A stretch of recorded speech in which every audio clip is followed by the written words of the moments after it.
Southwest Hot Chefs and Restaurants is brought to you in part by Jen Air, where innovation has finally caught up with your appetite for the extraordinary. We are at Builder Source Appliance Gallery in Albuquerque in a Jen Air kitchen.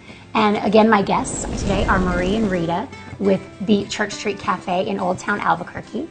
And Rita, will you tell us what dish you're going to be making for us today? I will be making red chili.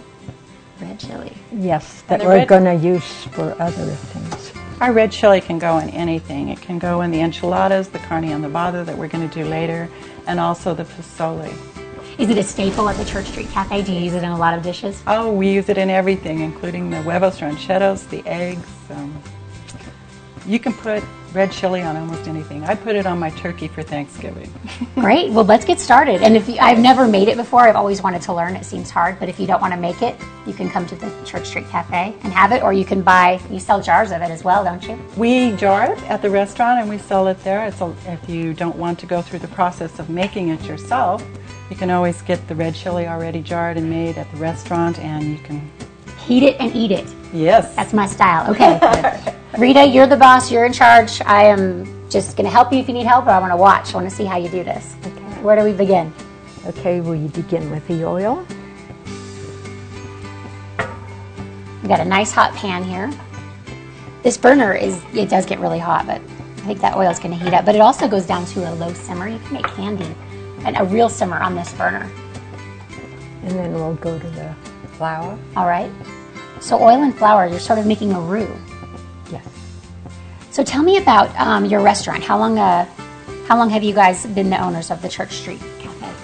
It's been 19 years now. Wow. Purchased it in '93. It was an old house. Actually, it was a residence until 1990. The same people lived there for almost 300 years. Really?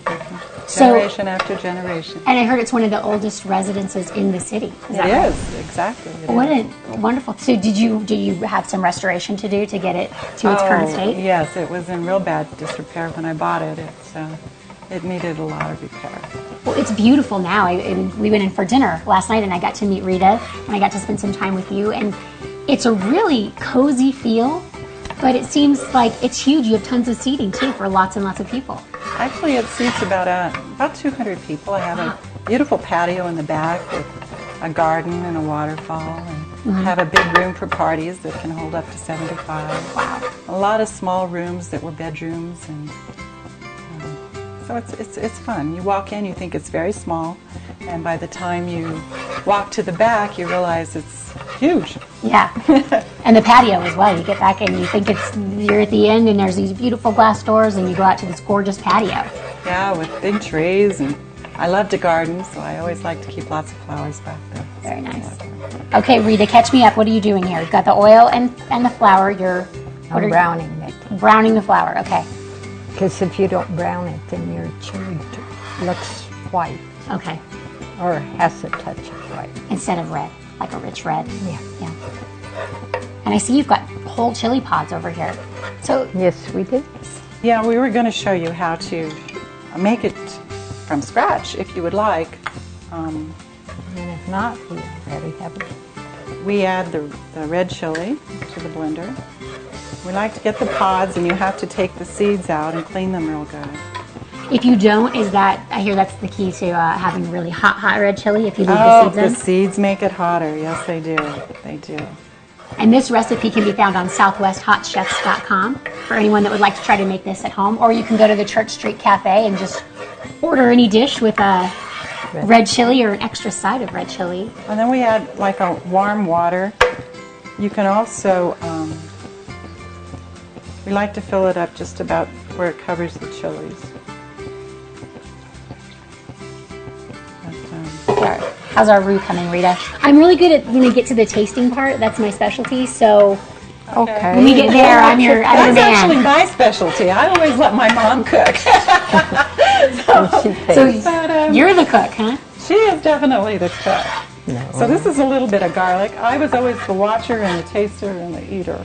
Watcher, taster, eater. I talk and taste, so we have a little bit in common. Wonderful. Now, when I was in the restaurant last night, Rita, I said, where's your mom? And everyone said, you mean grandma? And I said, I don't want to call her grandma. And they said, no, everyone calls her grandma.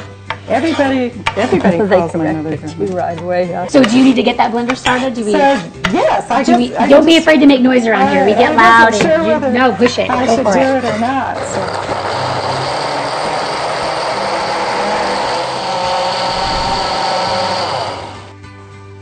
So that's done. Marie, what was the last ingredient? The last two ingredients you added? I add a little garlic and a little salt. Okay. And when you're blending it, you want to make sure that there's no little pieces. When you can see the little pieces of chili floating through, you want to keep blending until that's completely gone and it's very pureed and smooth. I heard Rita say that. So you want it to look creamy. Yes. All right, Marie and Rita, what is the next step? We need to put it in the skillet with a little bit of roux, the flour that my mother just prepared. We're going to combine that creamy red chili blend with the roux that you made. That's right. Get this hot pan going again. There we go. Oh, that's a beautiful color. Wow. It goes from that deep red from the pods to that really bright, kind of orangey red. Yes. Rita, I see a lot of bubbles. How do you know when it's done? When the foam is gone. See, there's a little foam Yeah. right there. Those little tiny bubbles? Mm-hmm. So when those are gone, then you know your red chili is done. And it turns into a little deeper red. Well, once we get this going and we get it's nice and hot, we're going to serve it over another delicious dish from the Church Street Cafe. What are we making after the break? We're going to make enchiladas. We'll make use of this red Cheese chili. enchiladas. Yeah, so please stick around.